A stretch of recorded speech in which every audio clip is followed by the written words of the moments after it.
Chân ngạo ngày nay ôn đồng đa lang xài on đồ cả áo cũng một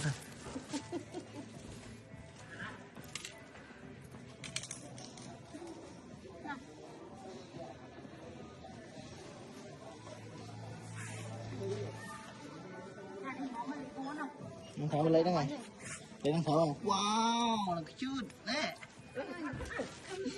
tinh nào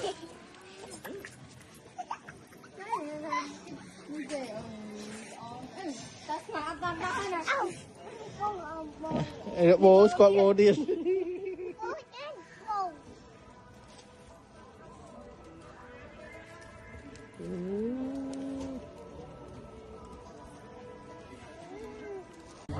Đau không?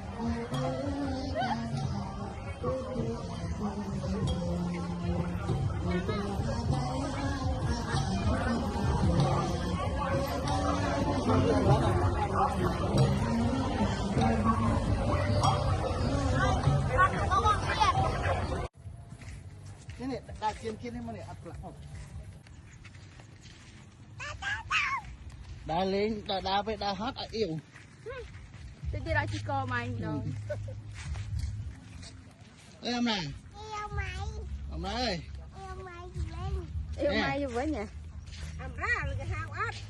này nè cái đá lên hát hay ơi cái yêu ấy Mẹ đã cầm bài chân, mẹ đã yêu. Mất thôi chứ má. Nấu tịch rốc nó sụp xe này. Tịch rong đi sụp xe. Khoai. Ngọc chị.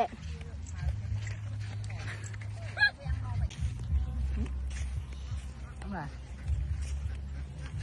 Tông bạn ống này, tông bạn ống này. Vai ông ra. Rồi,